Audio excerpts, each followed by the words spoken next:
Electricast. There are people out there all across the country pushing boundaries to grow the game of golf. Like champion speed golfer Lauren Cupp, who plays faster than anyone else. And Will Lowry, whose work in the golf community inspires more kids to get into the game. As a champion partner of the Masters, Bank of America supports everyone determined to find out what's possible. In golf and in life. What would you like the power to do? Bank of America. Bank of America N.A. member FDIC, copyright 2025, Bank of America Corporation, all rights reserved. The kids are still at practice, and I have no idea what's for dinner. You can get a rotisserie chicken and 2 sides for just $15 in as fast as an hour with Walmart Express Delivery. Who said that? Who's in my house? Don't play with me, because I'm not the one. It's just your friendly Walmart announcer. This is a commercial. Oh, okay. You were saying dinner for a family was just $15? Yep, it'll be at your door by the time you get the kids home from practice. Order now. Welcome to your Walmart. Subject to availability, restrictions and fees apply. Now that was a helpful commercial.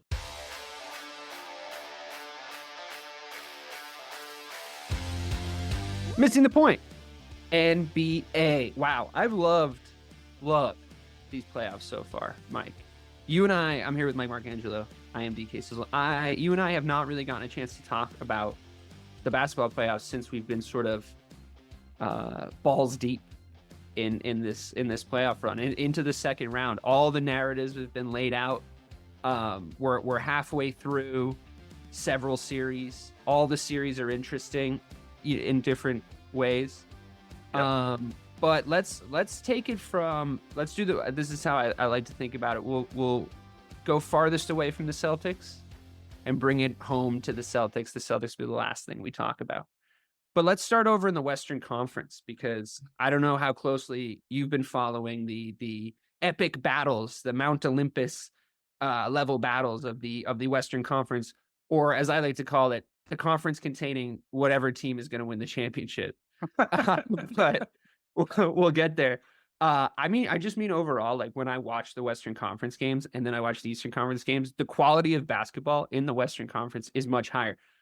Does that mean that the Celtics can't, rise to a level, and because they are a little bit like they do kind of play down to their level a lot? It's one of the things we hate the most about this team, maybe, but like everybody in the Western Conference is like pretty good and all does things that make me really nervous. Yep. to see the Celtics go up against them. So let's start with my favorite series so far, which is the Nuggets and the Timberwolves. I don't know if you know this, but I am actually no longer a Celtics fan. I'm now just an Anthony Edwards fan. How much do you remember when Tiger Woods hit the scene?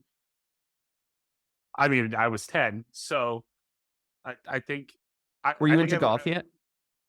No, but I think seeing him, it was like 97 Masters or the 98, one of those. I was just like, holy shit, because it was just coming off Jordan's final run in basketball, and you were like, right. There's just like that is the greatest athlete, and you and I have had this debate before about golfers being athletes, but like the transition from that perennial championship winner in one sport, then right into Tiger, who just didn't lose for like 10 years.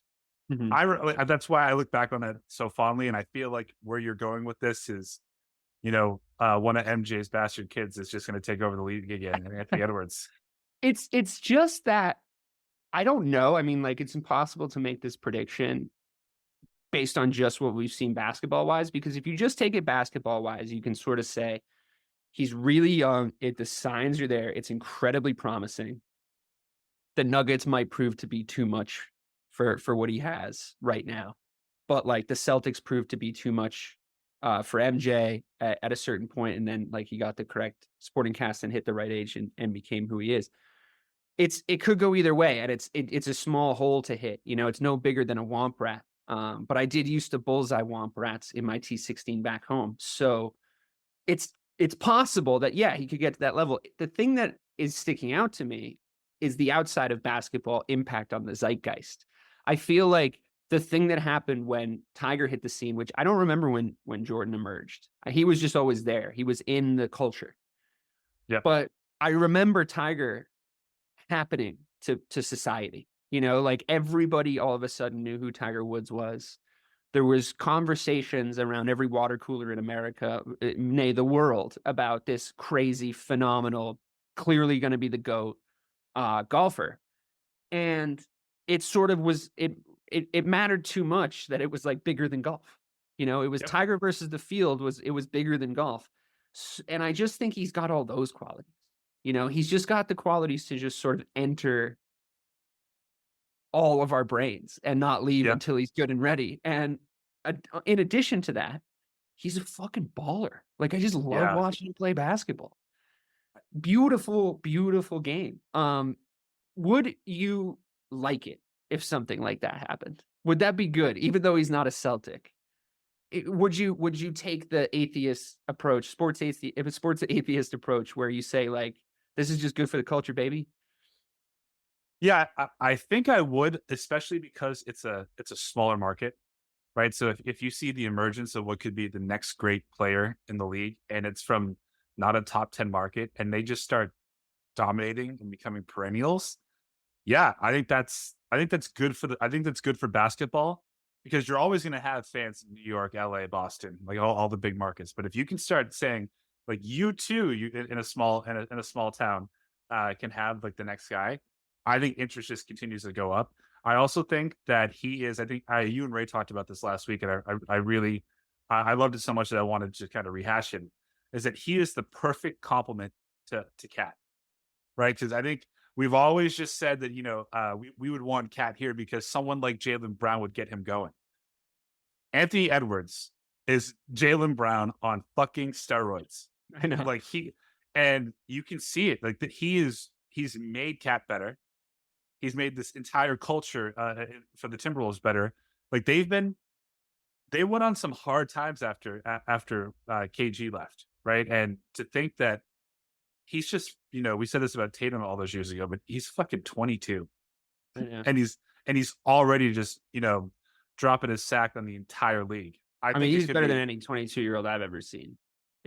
Absolutely. I mean, honestly, yeah. I think that the obvious comparables are Kobe, LeBron, Kevin Garnett, you know, the high school guys. I don't know. He's got that. He has a chance. He has a chance to be better than LeBron, because listen, this is not. I don't mean to be disrespectful. LeBron's going to be. He's one of the greatest basketball players in the history of the game. LeBron wasn't the best player, or wasn't the most dominant force in his era. Anthony Edwards could be. You think Steph Curry was the most dominant force in his era, in LeBron's era? I mean, I think every championship team that LeBron was on, they went against the other dynasties of his era, like the Spurs and the fucking Warriors. And they all had, you know, lightning in the bottle. LeBron was never on the most dominant team of his era. Right. I think from a basketball sense, I really think the Nuggets deserve a little bit of piece of a conversation too, after coming back in that series. Like, you know, both teams have won their away games essentially. And I do think like we collectively as basketball, like talking heads, owe the Nuggets a little bit of an apology, where it was like, okay, everybody did shit on them a little bit, but they definitely do have that dog in them. Jamal Murray kind of miraculously coming back from that leg injury and playing lights out for 2 games. Like the guy literally couldn't fucking miss. I don't know what part of like deep Mexico or South Africa or whatever he went to, and what like piece of like, you know, what village sacrificed their best athletes ACL in exchange for, you know, an extended time of food and plenty. But someone did, and Jamal Murray's back with a vengeance. Joker is obviously inhuman, but they did make him look human in those first 2 games. And I think that it's a very young team, and there is still the Karl Anthony Towns factor. And I mean, Rudy Gobert in game 4, that was one of the most diabolically bad performances I've ever seen. And this is coming off the narrative conversation of Rudy Gobert, Defensive Player of the Year. How many times has he won it? He's so good. He's this, he's that. That guy looked like somebody like just gave him the Frankenstein treatment with an ice pick before he walked out onto the court. He looked so bad and fumbly and stupid. His offensive production was terrible. His decision-making was awful. He fouled at all the wrong times. And he basically gave them whatever that 8-point cushion was that they kept for the Nuggets kept for the entire game. Boneheaded decisions at halftime, like very much like young team syndrome, just like shit.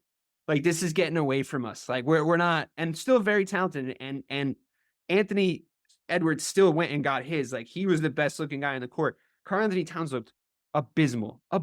He was taking all the wrong shots. He was shooting from too deep. He had no presence in the paint. The only reason that they didn't lose by 50 was the fact that they had Anthony Edwards. Like that team would have gotten absolutely moshed if Anthony Edwards wasn't there. So I was still kind of like, my boy is it's not his fault that this is going down. Yeah, if Ant puts up 25 points instead of his 44, that's a blowout. I mean, they lose by 30. Yeah, I mean, the Nuggets had 6 points off of Rudy Gobert's 5 turnovers. Just him alone. Oh I mean, that's fucking awful. Could have been worse. But like my takeaway from this series so far is you had the defending champs on the ropes.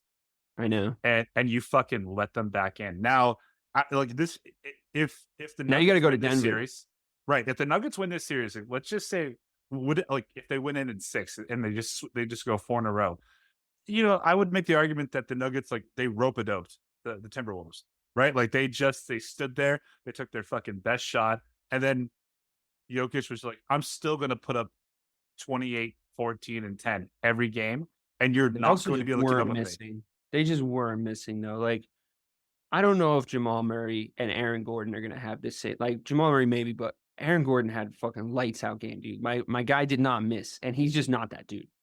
He's just not that dude. He's not. You can go back to the finals, any one of the finals shows that you did last year, and you'll hear yourself say the exact same thing about Aaron fucking Gordon. He's still not that dude. I don't give a fuck. But he just does it in the postseason every once in a while. I guess so. We'll have to have that same conversation about Drew Holiday in a little bit. But my question to you about this series as an overall, because I think you're about to allude to this, is I find it very difficult to predict where this series is going to go because it's been so kind of waxy waney already. Like the smart money would be on, okay, now the T-Wolves are going to go back to Denver, have to play at altitude again. They're not going to be able to fight through it the way they were able to fight through it for the first 2 because the momentum's going against them.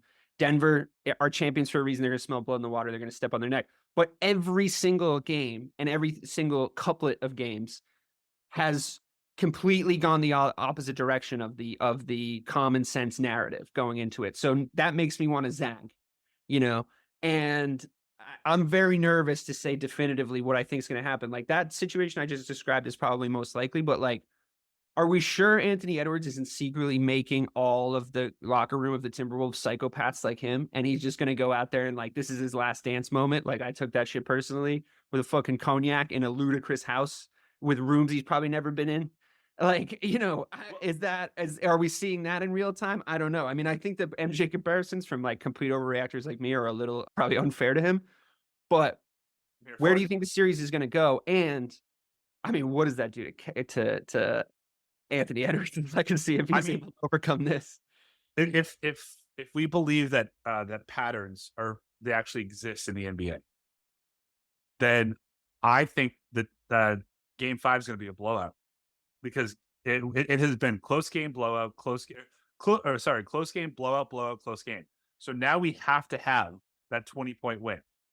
So gun to head, I think this is going to go. I think it's going to go 7. I still think that the Nuggets, just by a war of attrition, that is how they play though. The war of attrition is how they play, and that's why they're the team I want to play the least in the finals because the Celtics cannot withstand their brains will explode in real time. Joe Mazzulla may take his own life on the court. Like I can't. Like their brains they're so incredibly fragile as mentally as a team, and like until we start saying that out loud, like they just are.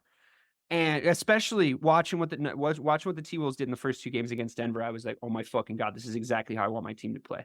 They're just ferocious defensively, so they have an easier time of it offensively because the other team's just rattled. If it went 7, like you said, it is in strong contention to be my favorite series of basketball of all time. That is in a final series. And that's a good one. I really, if it goes 7, so much crazy shit's gonna happen before Game 7, and every game just feels like so much fun.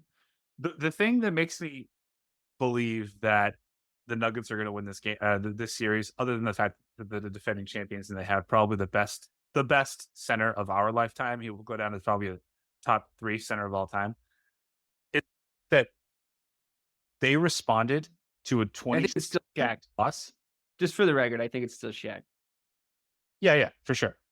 But they I just- responded. They right responded now.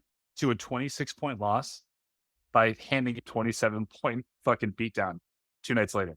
I know. They just aren't phased. They're not phased at all, which is scary. Like, that is the scariest fucking part about this team. I mean, championship DNA. Yeah. If it exists, like that's what it is. You know, just motherfuckers that don't freeze up on you in the pocket.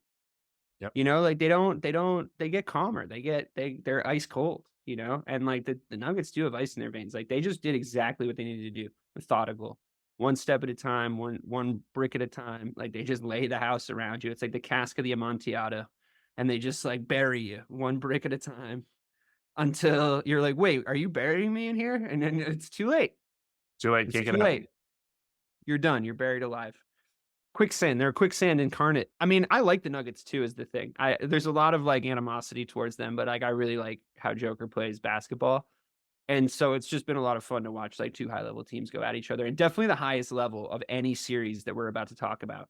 I think whoever comes out of that series is winning the championship. I'm just gonna tell you that right now. I mean, I'm rooting for the Celtics, but it would be dumb to say that they're gonna do it.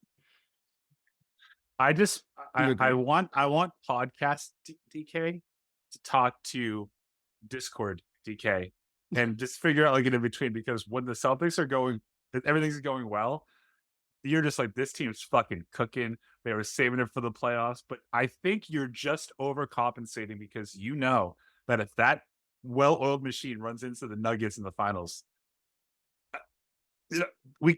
I guess we could beat them, but we probably won't. Discord is a place where I dump all the most extreme emotions I'm feeling about my sports team. And so I can get to this place where we can podcast and I can sound like a rational adult. Right. And I think this is the real me telling you. I have strong concerns about the Celtics facing anybody in the Western Conference. And I also am a little concerned about the quality of the championship if we do win it, because I don't care about that. Fuck that. The getting rings are rings. Sure, but like I'll present it to you in a more Mike way then. The embarrassment of fucking up against any of the remaining Eastern Conference teams is going to be nigh on impossible to live down. It would be an all-time fuck up. Everyone knows it. Everyone's primed for it.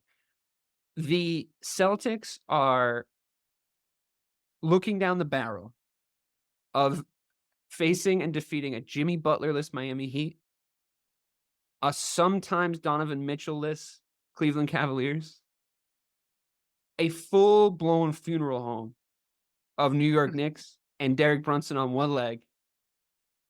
And then, I mean, I don't know, by that rate, we're facing the fucking Mavericks in the final. And Luka will full-on have had his leg amputated by that point. And he'll be on one of those robot legs they give to, like, sprinters. And we'll find a way to lose that game. Like, to be honest. And it'll be Kyrie Irving that, like, drives the fucking stake through our heart. We have an all-time easy walk right now. And if the Nuggets do make it to the finals, or if the T-Wolves do make it to the finals, they're going to be beat up. Whoever makes it out of the Western Conference is going to be absolutely beat up. We can walk to the Western Conference final, or to the NBA Finals. Porzingis just like, oh, I'm good. I need that rest. My calf feels great, and we could win it. I don't know, but we're not at the Celtics yet. Stop jumping ahead. Yeah, I'm sorry. No, speaking of the Mavericks, what did you make of the Luka Kyrie tandem, which I did say had the potential to be one of the most dominant backcourts in the league when the trade happened, and everyone was like, no, dude, Kyrie's going to fuck it up over there, which fair enough. Like the Kyrie heel turn, or I guess about Face face. turn? Yeah. Into like quietly getting the job done, Kyrie is welcome in NBA terms, I would say. And he's also honestly been playing some of his best playoff basketball. He's been really, really fun to watch.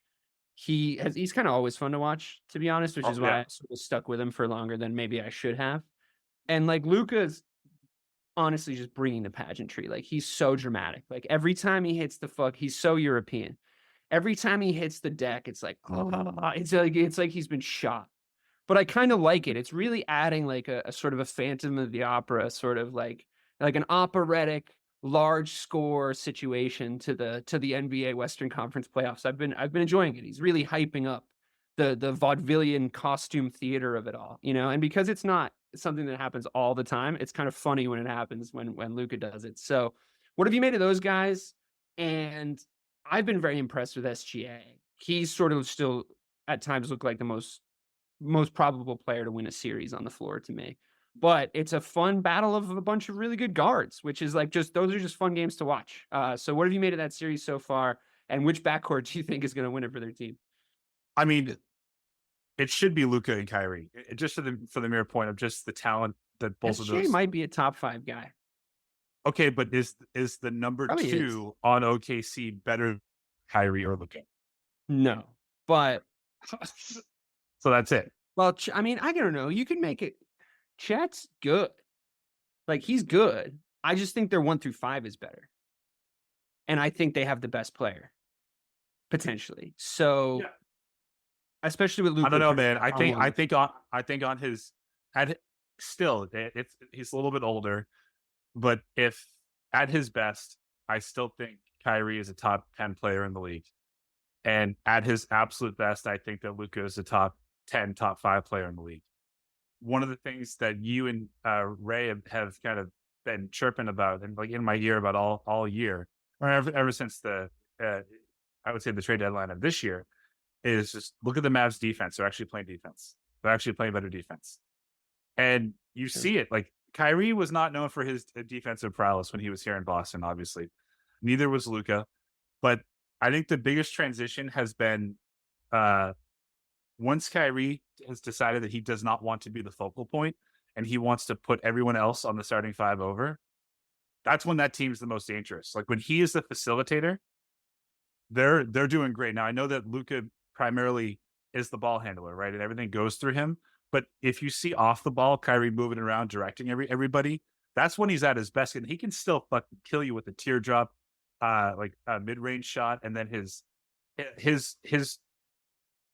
acceleration to the hoop is so deceptively quick that you don't even know where he's going to go, and then he's already laid the ball up into the basket. He's doing a really good. I agree. He's doing a really good. Like I am happy to be the second guy at times. Like I'm happy to just like score whenever you need me to score because I'm pretty automatic from like these 3 spots, and I can get to these 3 spots pretty much whenever I want. Because of his size, like, and I noticed this when he was a Celtic too. Like because of his size, there's like ways to slow him down, right? Like there's just he still might kill you. He could still hit a game winner on you. He's really good off the ball. I would give my left testicle if Jayson Tatum would ever take a fucking off the ball spot up. No, can't do that. Sorry, later. But I think like Kyrie in this sort of iteration of his game, like I think he gets to a spot really, really well and goes up really confidently. And I think that's just like a thing that they've been able to sort of rely on when like Luka is not doing crazy shit and he hasn't had like the best playoffs ever, but he's doing a lot. But I think to me, having like a possible top 5 guy, possible top 10 guy isn't as good as possibly having the best guy. And I think SGA, most people wanted him to like, I think it got all fucked up because I think Embiid won MVP last year and it should have been Joker. And then I think you should have given MVP to SGA this year. I just think he was the best player. And also like, you know, amount of minutes played and like that stuff should factor in. And then Joker got it. It's like, it's a makeup call from last year. Why did you just not fuck up? Like that's how bad that MVP vote was last year. It's like fucking up this year's. And I think SGA was the MVP. And there was a moment with about 5 minutes left in yesterday's game where it's like, they have to tie this fucking series up. Like they don't want to go down 3-1 where he just like, he's just such a quiet assassin. You know, he doesn't ever go like, it's not that loud. Like it's not bang, you know, it's just, he just goes about his business and you look and you're like, how does he have 37 points? And it's like, he's like not actively talked about enough, but like yesterday he was like, all right. And he just started hitting every single shot. Like he just became automatic and then the game was just too far away. and Luka and Kyrie were on the court. And I witnessed that moment, and I was like, you know what? Oklahoma City are coming out of this series for sure. And that they might be low-key more dangerous than we thought. And they're about to face whoever comes out of the other series. And whoever comes out of the other series is going to be traumatized because it's going to be one of the craziest series ever. If it's Denver does all the right things to slow down Zombie Denver. I mean, the best stat line about SGA's performance the other night or last night was the fact that he took 27 shots, the efficiency. Only 1 3. Yeah, He just he was like, oh, I'm not gonna fucking just throw up trays. He 52% from the fucking field. Are you out of your mind? And not for nothing, 27 shots. Everyone knows that he's gonna get the ball. And he's going to try and score, and they just couldn't stop him. Still nothing they can do about it. Did you watch Game of Thrones? Yeah. He gives me like White Walker vibes, but like in the first episode when like the White Walker is like emerges from the far away wasteland, far away from you and your safe, comfortable little home where like Derek White can hit a lot of threes in the regular season. And I'm really hoping that it actually turns out like the White Walkers at the end, where like they're actually super lame and they get killed by like 11-year-old girls or whatever. Spoiler alert for those of you who haven't seen the shittiest season of Game of Thrones. What a fucking disaster! Oh my god, you guys! It was awful. What were you guys thinking? Wouldn't you have just waited? Wouldn't you have just been like, "I'll do it when George does the book"? Yeah, maybe don't turn the most lovable character that you spent 6 years building Tyrion? heel in one fucking episode. Was it Tyrion you're talking about, or the Khaleesi? Khaleesi. Yeah, because Tyrion just got shitty. Like he just lost every kind of like discernible character trait, right? And then the Khaleesi, yeah, I mean, you gotta tease that out, babe. Right. Like you gotta give us some more story beats, like before she goes fucking cuckoo bananas, bro. Like I can't. Like she was just woke up crazy one day. Men writing women. Jesus Christ. Yep. Okay. Yep. Moving on back to the basketball. We should do a House of the Dragon watch along pod. Do you watch that? I do. Dragon Tales, I call it. Yeah. I'm really excited every Sunday the Dragon Tales is on. The younger version of the Targaryen girl was way more enjoyable than the older version, but I digress. Yeah, but what about when she does interviews? She's great. They're great, I think. It's they. Yeah. But Spagliato. I mean, come on. It was worth it just for that. With Prosecco in it. Come on. That was so good. They're trying to redo it now. I'm seeing those two interview each other on like the HBO TikToks, and they're trying to get that back. But they're never going to capture lightning in a bottle twice. No. It's not going to meme itself. You can't force a meme. That's how the internet works. I digress. Badly. Yeah. Anyway, I hope that he's not the White Walker that I think he is, because he's there's a world where he's just like the impending death of our season and therefore our team, because little tease, big market tease for later. If the Celtics don't win this year, we probably have to blow the whole fucking thing up. So, and I mean the building, not the team. Yeah. Just kidding. Let's do the Knicks and the Pacers before we go into the Celtics. They're currently playing. It's 44-33, New York.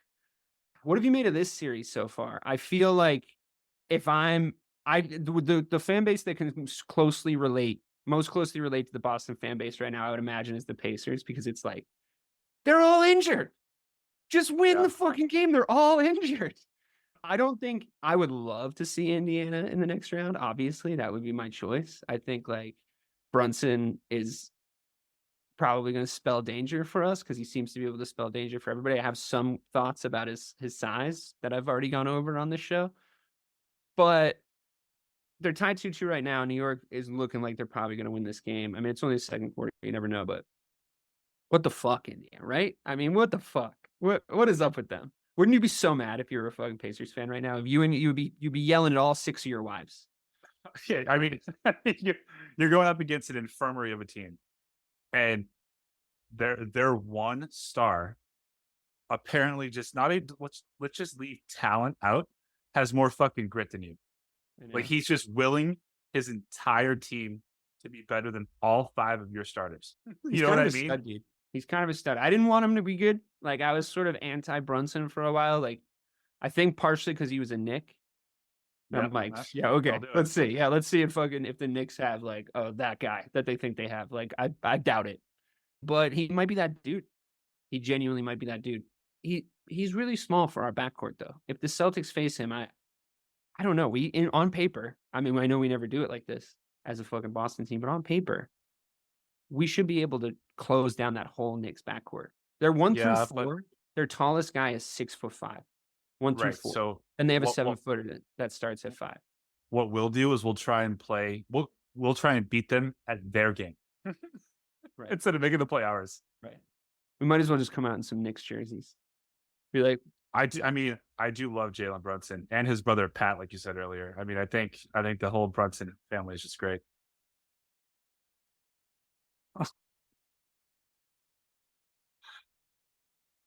Just not going to talk now. sorry, I was watching him shoot. Tell me this, riddle me this. You would obviously rather the Pacers in the next round, but you don't think that's going to happen. No, I'd rather the Knicks. Really? Because they're all beat up? But we're going to come on to talking about how it was tough for us to play. Your famous line is the Celtics losing against a team with an injured starter. Yeah, but here's why I would rather play the Knicks is because I think that even though, yes, it's on the court, it would probably be easier because Jalen Brunson is their only thing that they go through, and he does seem to be pretty formidable. But I do love the thought of them having to beat another, what we consider to be great coaching mind, right? So I think that it does add some swagger to the fact that even if Jimmy Butler didn't play, you still have to beat Spo, great, and now you're going to beat Tibbs, also great, and then it gets you in line. Okay, yeah, maybe they didn't have their best players, but great coaches are supposed to make their teams better, and you still beat them. So I like having that. Okay. I think Tom Thibodeau is a good coach. Yeah. But if the game was 74 minutes long, he would play you 74 minutes. Like, there's a reason his whole team is fucking injured right now, and it's because they all play far too many minutes. Yeah, Far Julius too many Randle's feet just fell off. like made of April. pure eggshells. Like I think he trusts like maybe his accountant and maybe his wife and no one else on this earth. He trusts like the first 5 guys on his roster, and everyone else he thinks they're out to get him. He's pretty convinced, in fact. I don't know. I really thought that I my think he's little a great speech- coaching mind, but I do think it would. But like, that's not going to be the prevailing narrative. The narrative is going to be like they don't have any fucking players. They're all beat up. Some are coming back, sure, but like they're all fucking beat up, and we're just getting killed by them. And the narrative is going to be, I can't believe we lost game 2 at home again. I can't believe we lost game 2 for the 3rd time in a row. It's the fact that. All right, let's just talk about the Celtics because it's the dogs are itching to get released here. It's the fact that they can't solve problems. It's not the fact that there are problems. It's the fact that when there are problems, the problems never go away. Right. They never get addressed. It's like being married to an emotionally unavailable person that just like, you're like, hey, could you possibly change this minor behavior? That it would really help me out because when you do this really easy to fix thing, it fucking annoys me. And they go like, nah, I'm not going to do that. I'm just going to keep doing what I'm doing, actually. And that, I would imagine would make you want to commit murder. So I sometimes want to kill the Boston Celtics. And it doesn't mean I don't love them. Just because I'm mad, it doesn't mean I don't love them. But my issue, I'm just going to start with Tatum because my issue is Jayson Tatum. That's my issue with this team. Tell him. My issue is the trick-or-treat nature of his game. The fact that we're still in a place where doing 4 things that he's able to do really well mean he's having a good game. And then doing like 3 things that he thinks he's really good at, but in fact isn't, is what he does the other half of the time. Right? And I watch Anthony Edwards and I go like, why can't you be more like that young man? Like that's sort of the sort of old relationship that me and Jayson Tatum are in right now because he's still doing a lot of the things that he's always done and they really fucking annoy me. Namely, and I'll start with this question to you. Namely, not showing up in the fucking 4th quarter, dude. Is there a quality of his that enrages you more than that? Do you think it's the whole No. second half, or is it just the fourth quarter? And like, is it a decision-making issue? Is he not clutch? Like, what's the problem? I think what pisses me off the most about this scenario is because of how much he shows up in the first. Like the game, like everything revolves around him. We are at his will in the first quarter almost every single game. You can literally take it to the bank that Tatum's going to put up between 13 to 18 points every first quarter. And then he will probably put together 10 points for the rest of the game. And the majority of his points, which I don't have a problem with, by the way, I think you should do it more, are when he's fouled to go into the rim and he shoots phenomenal from the free throw line. So maybe do that more instead of your stupid fucking fadeaway jumpers that, sorry, like you shoot 23% on those. Stop taking them. I don't think this is going to be a little bit of a hot take. I don't think that we need Jayson Tatum to score that much. I think if he just took what the game gave him from a scoring perspective and did this other thing that he can do, where he's very much the guy in control of the whole basketball game. He can just control the whole game. He really can. When he makes good decisions and gets to certain spots, when he goes and play makes from the post, when he play makes from the perimeter, when he gets to the corner and makes like a good long pass because he's got great vision because he's so tall and he can like pass really well inside. He rebounds like an absolute animal sometimes, and he has the frame and the athleticism to be one of the better front court rebounders of people in his like sort of dimensions. I'm not asking him to go fucking body Joel Embiid, but like he should be making moves in the area of the floor that he's in. Yeah. Defensively with his athleticism and his length. And I just like I like him better when he plays like that, to be honest. And I fully don't think he's that good of a 3-point shooter. He's like the 56th best 3-point shooter in the playoffs right now. Like, I'm not even joking. It's somewhere around there. That was very specific, so I thought I figured it was true. It's right around there. That step back, like pull-ups, three, like it looks cool when it goes in. This is the problem. It looks that it goes cool in sometimes. It fucking goes in, but I don't think it actually has ever gone in one time. I think he's missed every single time he's ever taken it. That's how it feels when he shoots it. Right. It's like the opposite of how you feel when Derek White jacks up a three. Like I said this to you last he went time. fucking missing last game. I know, but I think I said this to you in the Discord. I just believe in my heart that every time he shoots a three, it's going to go in. Yeah. I don't know why. I just do. Yeah. I mean, that feeling you're talking about was the absolute far and away best thing about the 08 Celtics. That was the best thing. And we were so spoiled because we had three guys that every time they shot the ball, you were 100% convinced it was going in. And if it was like Paul Pierce plus the fourth quarter, plus like a really like intense situation, you were like more confident that we were going to fucking make the shot. You know what I mean? Right. And they were a team of big moments. Yep. And I would rather be a team of big moments than a super talented team, because all you have to do is play well enough to get you to a moment. And then you just outclass the other team in that scenario. And this Celtics team is decidedly not like that. And it makes me very, very nervous because unless we're winning by 25, I'm very nervous about winning it all. You know? Yeah. And that's the whole methodology or mindset here. When I say like they're front runners, you just know it. If they don't have a 35-point first quarter, or they're not leading by 18 somewhere in the third, it's a high probability that you're going to lose that game if you're a Celtics. I said this again. This is so weird to say about a team that went 64-18. There's no team that I trust more to blow a 20-point lead than the Boston Celtics. Yeah, they won 64 games. I genuinely think that if they could play like they're dominating a regular season game all the time, they would win like every single game. I think they have enough talent. It's just the fact that they are a bunch of pussies.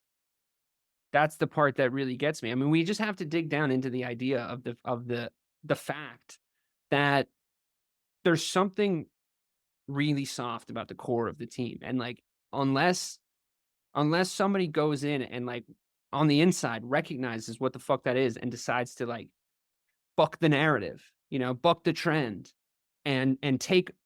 I need Jayson Tatum to be able to take over a basketball game at will in the fourth quarter. I know that there's not that many players that have been able to do that in the history of the NBA, but like that's pretty much how you win a championship now. So Paul Pierce could do it. And I'll tell you right now, if you think that Jayson Tatum is not more talented of a basketball player than Paul Pierce, then you aren't watching. Like he just is. Like he can do more things at a higher level. But I would 100% take Pierce in right now. Prime Pierce over Jayson Tatum right now with this team. I'm taking Pierce 10 times out of 10. Like twice on Sundays without hesitation, because he's clutch as fuck. He can do a lot of the same things that Tatum can do, and he's going to lead. He's going to lead. I know he's going to lead. I think the difference there, right, is just, if I could sum it up, nice, plain and simple, is Paul Pierce crescendoed to the fourth quarter. Yeah. Yeah, he knew how to manage himself through a game. Yeah, really, really and Tatum he will put up 30 points. I'm not trying to shit on 30 points. I really am not. But I think 30 points means a little bit less when 16 of them are in the first quarter and everyone's firing on all cylinders. So your team put up 38 points in the first quarter. But there's moments in that where he had to have been special. And you're watching moments of him being purely special, like a special basketball player. He has those moments, but it's like he can't access them at the right times. And I want to keep believing that is a couple of adjustments away from happening, and not just something you're innately born with and have to either be able to do or not. You're not able to do it. You know what I mean? Like, yep. I need to think that he's almost like lined up the shot and he's about to just like have that one game that makes us all go, because he hasn't shut us up, Mike.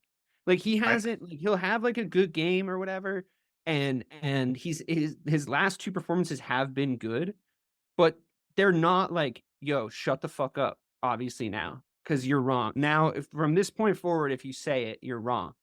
Or you try to make an observation about what could be going on, or because we're not crazy. Like I'm not going to get 100%. gaslit. I'm not going to get gaslit into the fucking idea that like me and a lot of people I know are just like making shit up about Jayson Tatum that like isn't right there in front of your fucking eyes to see. And I want him to be good. I don't want this to be the case.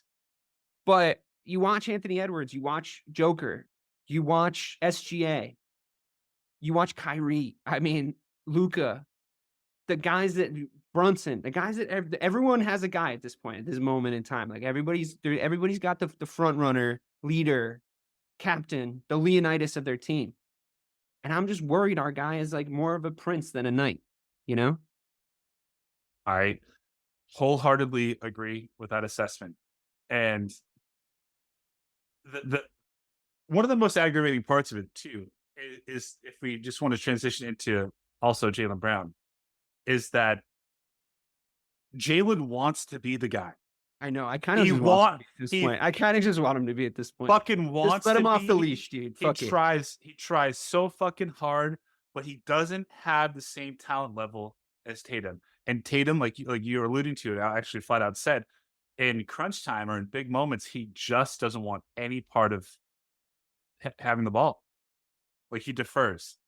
And it's going to be hard to be the best player on your team when you defer in all crunch time scenarios. And there's two different ways that he defers. There's a way that tell me if I'm wrong about this, or this if I'm making shit up. Like there's a way that he defers where he's still involved in controlling the game. You don't see it usually in crunch time, like we're talking about, but there's a way that he's like not trying to be the primary scorer, or like not have the whole like the ball have to run through him. There's times where I'm like, you're in control of the game. This is good. I would love if he would. Everything he has to do is off the dribble.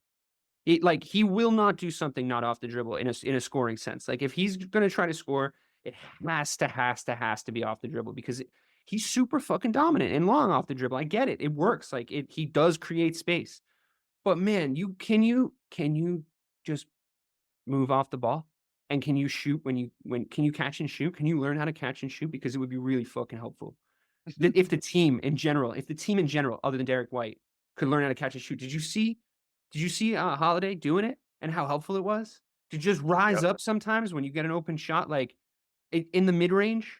Like when we operate in that sweet spot in the mid range, it's so nice. Like we really can score at such a high level in there, but they just fall in love with this perimeter, drive and dish and make the extra pass and do an up fake and then take a sidestep and then shoot. And if you can get into that rhythm, it's great. And you can obviously score at high volumes, but we need to be able to make the adjustment, and Tatum has to lead that charge. Yep. But I do want to transition into Brown, but yeah, go ahead. Can I ask you a question? I wanted to talk to you about this, and I made a point to just stare at it all fucking game last night. Does their lack of off the ball screens on offense piss you off? I think because every team seems to be allowed to set moving screens now. Like they're just not really calling them. I think it would really behoove us to set some. Yeah. But I think that they're very like contact conscious. They're really trying to be a finesse team. They're always trying to be a finesse team under Joe Mazzulla. And I think these players, and I include Jaylen Brown in this, I think these players are like, yeah, obviously if we're just like a finesse team, it's just like so much better because we're not getting like pounded and fucking tired and like hurt. But Ime, I mean, I really lament that guy's firing because we used to set high screens off the dribble when he was there. We used to fight around. Well, actually, we're fighting around screens a lot better defensively. This season, I will say that. I don't want to take that. I mean, primarily on offense. Because what I noticed is I always go back to every big shot that I remember Ray Allen hitting in the playoffs, or his entire time here. It was around the screen. Because Kevin Garnett set a borderline illegal screen every single time the outlook. Yeah. Oh, I was there. I remember. Kevin Garnett could be like, hi. And like whoever ran into him would just be like, oh, fuck. Like he would just get there because he could just slide that distance too, And they ran that play like mercilessly, that team, where Pierce would just run it off the ISO and he would come in and he would either like get his guy. And if he didn't have as much space off his dribble move, he would be like, oh, Ray's open in the corner. And I don't know if you guys remember, but Ray Allen alone in a corner, it was one of the most dangerous men on planet Earth at a given time. He was an absolute fucking sniper.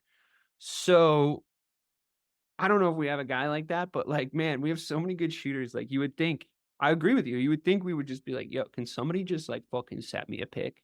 Like off the ball. Like, and a pick not involving anyone on the ball. Just guys moving around. Just move around, guys. It's really not that hard. But there's a lot of like, I'll watch you for a few seconds while you do something. Then you watch me. Also, Tatum's back in this fucking habit. He's sister act fucking 2. He's back in this habit of waiting until 7 seconds are on the shot clock before he starts to make a move. And I'm like, bro, like, what is that? Like universally we agreed on 9. And like, they obviously make a difference. And there's a serious problem with the ability to count to 10 in your head on this team. There's a real problem with not being able to count to 10 in your head. It's really like, there would be a day if I was Joe Mazzulla, he'd have a better fashion sense, first of all. But second of all, there'd be a day where I would just be like, all right, everybody close your eyes. We're going to count to 10 for an hour. And everybody would just do it for an hour. And then for the rest of the time we were at practice, we would take free throws and then we would go home. And then the next day we would do the same exact fucking thing. And then I think they'd get it.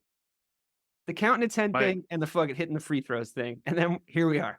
Now we're actually doing it. But speaking of missing free throws, Jaylen Brown was our most important player yesterday. I think we all sort of agreed with that. His role players that stepped up were the Drew Holidays of the world, because I think we were waiting for a game like Ray said, I think specifically, shout out Ray, that we were waiting for a Drew Holiday game like that. I think we can agree on that. I was not with the Celtics fans that were anti-Drew Holiday in the regular season because they were just looking at his box score. But he's doing a lot less off the ball in the playoffs so far than he normally does, and it has been annoying. He finally kind of woke up and arrived yesterday, so we'll come on to talk about him. But a lot of it yesterday was Jaylen just getting it going. He really was just having a vintage Jaylen Brown game. He was hitting the shots he needed to hit. He was driving in. He was making good decisions when Tatum wasn't. And yeah, they both got their points. Like, that's not the point of this conversation. Like, it would be a very short podcast if it was like Jayson Tatum had 35 points and 9 rebounds. It's like, but I think it's about how he gets the points. It's about how you get the points. And I think Right. I really enjoyed, that's exactly my point, Mike. Thank you for being able to read my mind at this point in our podcasting lives. Jaylen Brown's points, I liked all of them, almost every single one that went through the hoop. I was like, yes, that's how we should be scoring. Yes, that's what I want this to look like. Yes, that was a smart shot.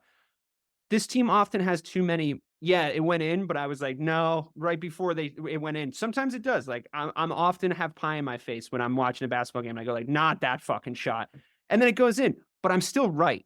Do you get what I'm saying? Like it's still a bad shot. A bad shot's a bad shot, whether you get the points or not, in my opinion. Jaylen Brown didn't have a lot of those. Really good decision making yesterday. What did you think of his game? Yeah, I thought that his efficiency was the thing that stood out to me the most, right? Is that and then I'll talk about the shots I really love. But the fact that he went 9 of 15, but what 27 points in 34 minutes.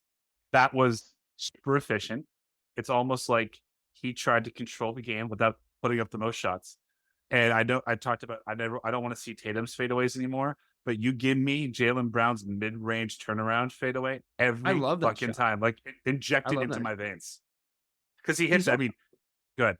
Yeah, he's just playing super consistently as well. I mean, even the game on the 9th against the Cavs, the game we lost, 0 for 6 from 3, sure, not great.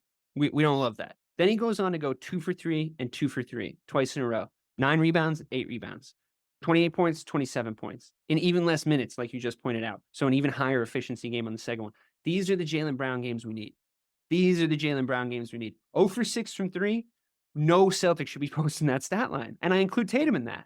It's like, that was what happened in both game 2s that we lost. It's like, oh, it's not going down from 3. Okay. I think we should go for plan B. What's plan B, coach? Panic.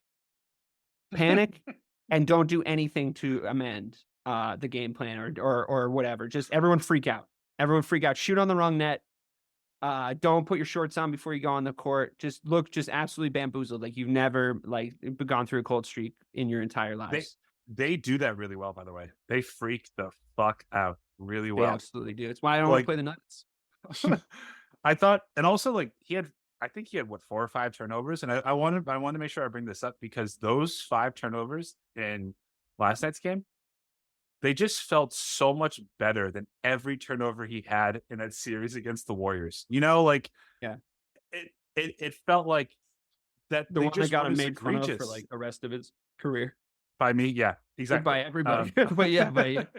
I only speak for me. I started calling him Stanley. But I love his mid-range game. I love the way in which he attacks the hoop. And I just, Cleveland's going on what, a 13-2 run in the fourth quarter, and who hits that 3? It's Jaylen. Yeah, he is a good. Why don't you all shut the fuck up guy too? I really like that about this game. Like he's a really good. Like, oh, you know what you guys can do actually is you can shut the fuck up. Watch this. He really is a good responder. He's a good counterpuncher. Which I would lean into a little bit more. Like I think that's we inevitably are going to talk about Joe Mazzulla, and I've been trying to hold off on the guy honestly for this run so far, but he's pissing me off again. Like he's officially pissing me off again because he still doesn't call timeouts at the right time. Blah blah blah. We all know all that shit. Like it's bad. But I think at this point in the Celtics, we should be reading them like a novel. We should be looking at them like there's depth to the characters. There's things we should be leaning into. Like when you hear stories about like Pat Riley coaching the Lakers and like he had an interesting point to Magic Johnson about how he facilitates on the floor and made Magic look at the game in a little bit more of a 3-dimensional way. And Magic then credits him for changing his perspective on things. We need those things to be happening to the Celtics right now. Not like, yeah, I mean, we ran the play where we saw they were in a zone, so we decided we were going to just try to slash through the zone and like drag players out. It's like, no, we all know all that stuff already. These are very proficient, very, very intelligent basketball players. We now need men to meet the moment. Right. And that's going to be why we come up short if there's a reason at all, because we know we have all the talent in the world. And I don't know if Joe Mazzulla is going to meet the moment, because if he doesn't, then the team won't. And I 100%. Think Ime Udoka was a man who met every moment, even ones he wasn't invited to. And I think, but I think that really benefited our team because I just don't think he was afraid. I don't think that Ime Udoka was afraid of anything. I don't think, and I think the great coaches that I've seen in my lifetime, I mean, I'm coming up to a very maudlin summer because the guy who's been the coach of Liverpool Football Club for the past decade-ish is leaving. And it's, it's very heartbreaking for me. But he was amazing and he accomplished so much for this team. And it was because he was fearless. It's a coaching quality that I see shared throughout every great coach I've ever seen. They take the responsibility when the team's not doing well and they give the credit when it is. Their ego exists, but it exists sort of in the right directions. And they're not afraid. They're not afraid to lose because you have to be not afraid to lose if you want to really win some shit. You have to go out there and you have to like be the man in the arena. And I know these all sound like platitudes, but I think this is what sports is all about. And watching your team achieve these moments of greatness is why we are all in this business and why we watch them lose season in, season out, just for that one little sniff of something like greatness, right? Yeah. And we're here. All the parts are assembled. The Avengers have been assembled. There's no excuses anymore. And I just think Ime Udoka was fucking fearless, I guess is my point. And I'm worried that Joe Mazzulla is a little afraid. And I don't get that from him. No. You didn't think last year he was like chewing the inside of his fucking cheeks off like a psychopath? Because it was just it's anxiety ridden, I think. Yeah, but I think I actually think Joe doesn't fear losing. I don't think he's afraid. You're like, I wish he'd be that. more afraid of losing, to be honest with you. Yes, I do, because I think that he thinks of every game as an experience, right? That we can learn from. And that's the thing that pisses me off most about But you him. hate him because he's a stupid hippie. Well, I didn't say that, but I get it. I hate when he's like, well, we just, hey, Joe, why did you just lose game 7 by 30 points? Well, we got to play with more intentionality. Fuck that. Tell me what you learned from this game and why you think it will never happen again based on things that you're going to do. Right? Like, he's going to say the same shit. Oh, we really forgot last game that we have to sort of lead with our defense and our defense unlocks everything else. It's like, really? Because you seem to be forgetting that once every 3 games. Just play defense every time. You have to. It's your job. Like, I don't understand. It's like what you're paid to do. I just think he's like, his mantra is like, just be an elephant, man. Like, just forget everything bad. Don't hold on to it. And then, or be a goldfish. That's a goldfish. Right? That's a goldfish. Elephants fucking remember everything. This is probably his problem. He probably is like, forget everything. Be an elephant. God damn it. I can't forget anything. My bad. Be a goldfish, Joe. But I feel like every game that he loses, like, they talk about it, got to be more intentional, got to have respect, got to, be communicative. And then like 5 games fucking later, it's the same thing to your point, and it's the same goddamn answers. I don't think he fears losing. I just don't know if he incorporates enough changes throughout the course of the game to win a situation where he is constantly lost. Do you know what I mean? Like, we always see, like, you and I can, actually, I need Celtics fan, can tell. In the third quarter, when the Celtics are up by 4, you can just tell when we're going to lose a game. You just know it. Like the air gets sucked out of the room. And if we know it, because they've decided that we're going to lose. Right. The team is like, oh fuck, Yeah, and like, if we can identify that, you'd love to think that so could he. And time in and time out, he doesn't do anything to change it. Nothing. I see what you did there with the timeout. Yeah. I was just for you. Timeout, Joe. Did you like my Meet the Moment speech? Yeah. Do you think that? I think that that's what we're all really deeply afraid of. Is that we have all the pieces, but we don't have like the soul. I don't want to go down this road. This is going to open up a whole nother podcast, but I just don't know if Tatum's the piece. Yeah. But I really want him to be. I want him to want to be the piece, right? Not assume that he is, but want to be it. It's just like, I'm gonna be so fed up if they I'm gonna be so fucking fed up, dude. That Jaylen Brown contract, the Jrue Holiday contract's not gonna age well. Porzingis contract. Like, what? I don't love it. I don't love it. I really don't. I should have traded Tatum when I said like 4 years ago. You told Abby to do it. Yeah. Well, Look at us now. We're winning a series in the second round of the Eastern Conference playoffs, and we're all really upset about it. Apparently, like we're all miserable because it's like Tatum comes out in that post game press. He's like, "Oh yeah, I guess we're supposed to win every game." It's like, yeah, against these teams, yeah, because when you don't, it makes us worried that you're soft in the middle. Like that's just because you have been before. That's why.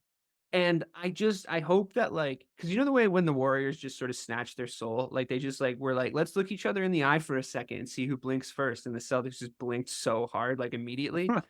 That's how they won that series. Like you remember, it was devastating. Yep. They were like, let's just go right here. And the Celtics could have been like, no, we don't need to go right here. We're just gonna fucking score way more baskets than you. We're so much more athletic. We can like run around. Like you're crazy. I'm not gonna do that with you. Why would we fight your fight? Like you said, let's play their game. But they didn't do that. They just crumpled. They got their head shrunk, and that was it. And I'm just worried. I think we all should be. Let's take some positives though. I think all of our role players played really well. I'm kind of coming around on Peyton Pritchard a little bit, although I think that there's another world where like we're a few games into like the New York series and like he just gets cooked 4 times, and I'm like, don't ever put him on the court again. I mean, I never thought until the day that you'd be like, maybe we should have Cornette on the court more than Al Horford. Okay, but shouldn't we obviously like? Isn't Al Horford's? I mean, it's not an ideal situation. I'm not saying like this is the greatest situation in the world, but Al Horford's minutes are far more meaningful when he's rested. Like he just needs to not play that many minutes because he becomes an obvious liability when he's overexerted, and that's not his fault. I'm not shitting on Al Horford. I love Al Horford. I'm not like, don't come for me, Celtics Twitter. I'm shitting on Joe Mazzulla. Like, don't play him that many minutes. And honestly, Cornette against the Cavs, it's fine. Like, it's fine. Yeah. Just accept the reality of the situation here. It's like, all right, Porzingis is hurt, but it's fine. We're playing the Cavs. Just play Cornette like 17 minutes going into the fourth, as opposed to Al at 9 or 10 going into the fourth. And then Al can play 10 minutes. You know, and then you're good. You're fine. You know, or like, you don't have to have everybody on the same rotation plan.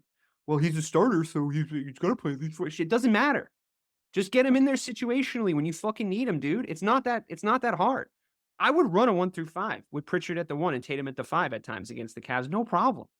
No problem. I'd be like, everybody just space the floor. Just run him. Just run him for a little bit. Donovan Mitchell's not out there. Let's go 1 through 5. Tatum at the 5. Pritchard at the 1. And let's just see what they do. Yep. He never throws looks at things, Mazzulla. He never throws looks. My favorite moment, there was this, it's just the stupidest fucking moment. It just summed the Celtics team up so much. The commentator, I forget who was commentating on the game, goes like, Pritchard on the ball. All right, last play of this quarter. I think it was the end of the first. Yep. And he's like, looks over to the bench, gets the play call from Mazzulla, and gets the play call from Mazzulla, and then Peyton Pritchard proceeds to just shoot from the logo and make it. Don't get me wrong, and make it. But I'm like, I'm sorry. Was the play from Mazzulla XI86-1? Oh, nice. Shoots from the logo. Like, that's not in the playbook, surely. Like, there's just no way. Right? Gets the play from Mazzulla. Joe's like, suck your own dick on the court. Like, what? It's the stupidest shit that I've ever. It's like the fact that the commentator said it too. I was like, did that happen? Was the commentator wrong, or is Joe Mazzulla just like?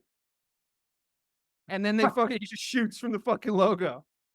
You know, I'm like, get out of here with this. Gets the play. Yeah, I'd be so fucking surprised if that was the play call. Is what I'm saying. I wouldn't be surprised.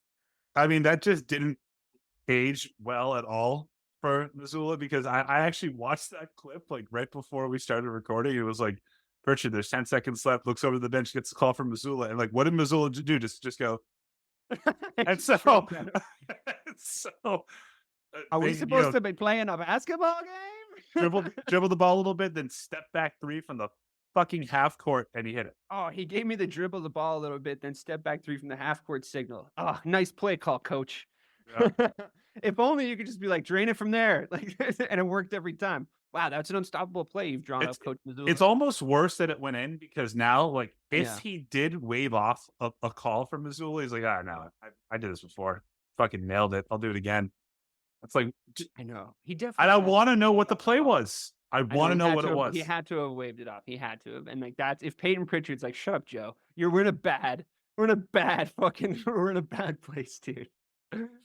I'd wave off all those I fucking just want to calls. point out that this last like 2-minute segment happened right after you said now onto some positives. No, what I meant to say was it makes me feel better to shit on Joe Mazzulla than it makes me feel to shit on any of the players because the players Okay. are on way bigger contracts. We can just fire Joe Mazzulla.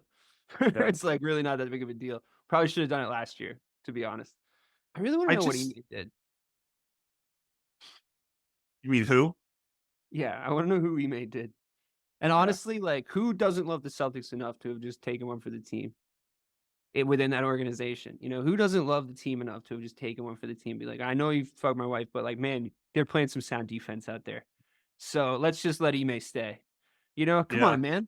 Be a team player. Maybe Nia Long. Maybe she probably had the biggest problem. Yeah. She doesn't work for the fucking Celtics. I don't give a shit what she does. She's getting her money. She was his wife or partner. So maybe she kind of sounded the alarms. That ain't none of my business. Okay. Just get him out there. Just get him out there to coach the team. Who cares? All right. I do think that Mazzulla has improved in some areas, but in the big areas that the only place to go is up. So I agree wholeheartedly that he's improved in some areas. Great. Okay. The fact that he's not just sitting on the sideline playing with his own poop is a fucking miracle. Honestly. Just give him some blocks to play with somewhere else. Far away from the TD Garden. If he can find his way out, I would. We're gonna be in trouble next year with Charles Lee leaving and probably Sam Cassell going to coach LeBron. Yeah, awesome. I can't believe Joe Mazzulla can find where he parked his car in the morning. That's a huge positive for me. Derek White went fucking missing, so I'm just gonna not move on to him because that's not very positive. Is Porzingis coming back ever? I don't think you need him this series, right? No, but like, what's the timeline? I'm gonna look it up. I'm kind of. It was supposed to be 2 to 3 weeks. Yeah, but we don't want him to come back too soon. No, like obviously, theoretic. Well, but here's the thing. You're going to need a rested and healthy-ish Horford to compete with anyone that comes out of the West. So, like, and you're going to need Porzingis to get some actual game reps in. So, if we could shoot for like game 3 of the next round, we got limited minutes. If we were in a great spot where we were up 3-0, we were cruising to a 3-0 Eastern Conference Finals, and because this team is not like, I think this is one of the more obvious like go in hot or go in rested teams. Like go in rested is the choice for the Celtics team every single time. It's like just cool them down. We'll get it going again. Like we don't need them on big hot runs. Nobody needs to be playing a lot of minutes. Like Tom Thibodeau would break this team in one day. like I feel like Jason Tatum would be like, I'm not coming to work tomorrow, Tibbs. Just so you know, I'm taking the fucking day off because this is too much. Can you tell I think they're soft? What would you say is your biggest positive other than Jaylen Brown from yesterday's game, and why was it Drew Holiday? Yeah, I mean, it's fucking Drew Holiday. Everything he did in the stats, but then also like what you said that won't show up in the stat line, like his off the ball defense and playmaking ability was the reason why like we all were like, holy shit, we got him in the offseason. I think we're still in line for like to have a Drew Holiday game where that kind of was the Drew Holiday game, don't you think? I mean, I know that Jaylen Brown eventually took over, but I feel like he really did set the tone. And I really appreciate that from him. He set the tone really early, and I think it was like I kind of think the Cavs they stuck around and everything, but like he was a big part of the reason why we didn't let it slip like we normally would. Like because I just think he was just like more vocal than usual. He was playmaking, like you said, he was playing really hard defense. Like he was just doing everything that his teammates needed him to do. So like you said, he wasn't going to show up necessarily huge on the box score, but his box score looks efficient as fuck. I'll say that. The efficiency from Drew Holiday has always been what I liked about him. He takes smart shots. He makes smart calls. And we needed him to step up. We clearly needed him to step up because we needed to win these games because it's really embarrassing when we lose to teams without their best player. So that's the main reason. I don't think the series would have been dead or anything, but I would have been so pissed. I'm already pissed and we won. Right. Every Celtics fan I know is mad at them, and we're winning on most of our games. Team's 7-2, and we're all because we just see it. We see it. they refuse to admit it. Like, to your point, they are just softer than baby shit. They just can't do it. But they might. I want to be shut up by them. I want to Same. come on here and be like, everything we said was wrong. Of course it was wrong. Look how good they are. But that's not going to happen until the finals. Like, I'm going to spend the whole fucking Eastern Conference playoffs being like, yeah, well, they should have won that fucking game, but they didn't do it the way I like it. Right. Yep. All right. Well, thankfully, it's not really my problem anymore, Mike, because I am a Minnesota Timberwolves fan. So, for myself, DK Sizzle, and the always bright, always positive Mike Marcangelo, we got to get me, you, and Ray on one because honestly, me and you are just absolutely bucolic. Like, we're both just like so fed up with this fucking team that like we need Ray of Sunshine, like to just come in and be like, come on, guys, which is definitely a flip from how it used to be. So, Right. I was wrong before when I was really positive about them. So I'm hoping I'm wrong now as I'm really negative about them. And it's not just that the veil has been lifted from my eyes and I see the world as it is now. I'm a cynical old man. I was an optimistic young man before, but this team has aged me, Michael. So for myself, DK Sizzle, for Mike Marcangelo, thank you so much for potting it up with me about our Boston Celtics. We'll see you after Game 5.